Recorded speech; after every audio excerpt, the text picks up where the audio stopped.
Վստահ եմ, որ Ադրբեջանում վաղը, չգիտեմ, Փաշազադեն եւ մնացած մոլլաները քեֆ ուրախություն են անելու, ձեր իշխանությանն էլ երկար կյանք են մաղթելու, որովհետեւ ձեր իշխանության ուղիղ ցուցումով վաղը դատարան են կանչե մեր բարձրաստիճան հոգեվորականներին, սրբազաններին եւ ամենայն հայոց կաթողիկոսին։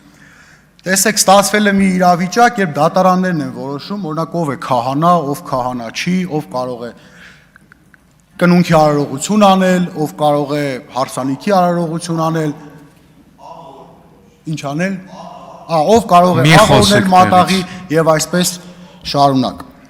Եթե տենց է դատարաններն են որոշելու, ինչ ասեմ, կարող եք վաղ ասենք մի խաչ էլ դնել դատարանի վրա, դուք նաեւ ունեք տենց պատարակախումբ ունեք, որ ամեն կիրակի ինչ որ միտեղ այդ խմբով մասնակցում եք պատարակի գնաք, մասնակցեք դատարաններում, դատավորներին էլ կարողա չգիտեմ, կարգեք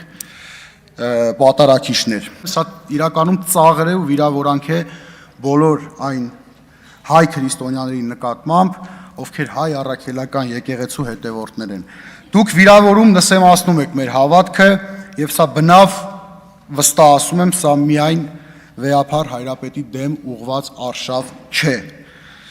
Սա արշավ է հայ առաքելական ամբողջ եկեղեցու դեմ։ Փորձում է 2000-ամյա մեր հոգևոր հիմնասյունը մեզ հայ պահող եկեղեցին քանդել։ Վստահ եմ, դա չի ստացվելու։ Եվ իհարկե առիթից օգտվելով ուզում եմ բոլոր,